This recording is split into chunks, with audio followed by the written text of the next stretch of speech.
রাজধানীর টার্মিনাল স্টেশনে এখন ঈদের আমেজ। ৯ দিনের লম্বা ছুটিতে স্বজনদের সঙ্গে ঈদ করতে বাড়ি ফিরছেন নগরবাসী। বাস ট্রেনে ভোর থেকেই ছিল যাত্রীদের ভিড়। সেহরির পরপরই মহাখালী, গাবতলী, সায়দাবাদ, কল্যাণপুরে আসেন ঘরমুখো মানুষ।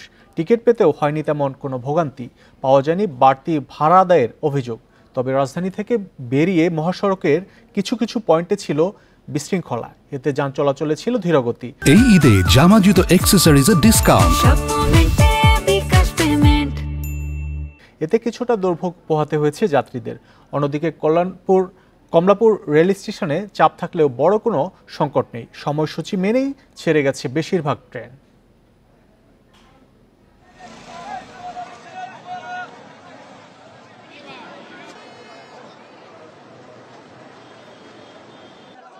আমি বৃহস্পতিবারটা ট্রাই করেছিলাম, ওইটা হয় নাই, তো অনেক চেষ্টার পরে আজকেটা পেয়েছি। এটা খুবই ভালো লাগছে যে বাসায় যাবো, সবার সঙ্গে দেখা করব।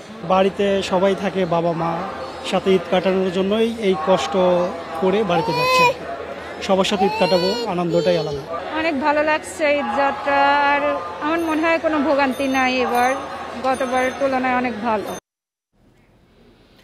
ঈদযাত্রার আরো খবর জানাতে কল্যাণপুর থেকে যোগ দিচ্ছেন সহকর্মী বুদ্ধদেব কুণ্ড। বুদ্ধদেব কুণ্ড, এই মুহূর্তে কি পরিস্থিতি দেখছেন? যারা ঘরমুখো মানুষ, তাদের কোনো অভিযোগ আছে কিনা, বা ঢাকায় প্রবেশের মুখে যেসব গাড়ি, সেসব গাড়ি কোনো যানজটে পড়তে হচ্ছে কিনা?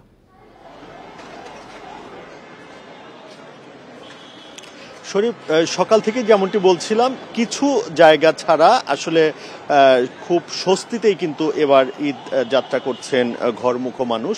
আপনাকে যদি আমি দেখাতে চাই, কল্যাণপুর, আপনি জানেন যে এখানে সাধারণত উত্তরবঙ্গগামী বেশিরভাগ বাসের কাউন্টার, এবং সেই সব জায়গায় যাত্রীদের সঙ্গে আমরা যেমনটি কথা বলে জানতে পেরেছি যে অগ্রিম টিকিট কিন্তু তারা বিক্রি করেছিল। যদি আমি উল্লেখ করি হানিফ, শ্যামলী বা এসআই, এখানে যে ওই রাজশাহী, রংপুর বা দিনাজপুরগামী এবং নওগাঁ, চাঁপাইনবাবগঞ্জ এই গাড়িগুলো চলাচল করে, এখানে প্রায় নির্দিষ্ট সময়ে যে টিকিটগুলো 10টার বা 11টার যে বাসের টিকিট বিক্রি হয়েছে, সেই যাত্রীরা এসে নির্দিষ্ট সময়ে কিন্তু এখান থেকে বাসগুলো ছেড়ে যাচ্ছে। তবে একটি জিনিস আপনি জানেন যে বাইপাইলে ইপিজেড এলাকায় ফ্লাইওভারের কিছু কাজ হচ্ছে, সেই কাজের জন্য কিন্তু সেখানে গাড়ির কিছুটা ধীরগতি রয়েছে, অর্থাৎ 5 থেকে 7 কিলোমিটার একটু থেমে থেমে গাড়ি যাচ্ছে। এইটার জন্য কোনো কাউন্টারে 2-1টা বাস আটকে আছে সেখানে আসার পথে, এবং যেতেও সেই আধা ঘন্টা থেকে 40 মিনিটের মতো দেরি হচ্ছে। তবে নামকরা যে প্রতিষ্ঠানগুলো, আমি যদি হানিফ, দেশ ট্রাভেলস বা গ্রামীণ এগুলোর কথা বলি, তারা কিন্তু বিশেষ ব্যবস্থায় আগেই তারা সেই নির্দিষ্ট গাড়িগুলোকে রেখেছেন তাদের কাউন্টারে, এবং সময় মতো যাত্রীরা যেতে পারছেন।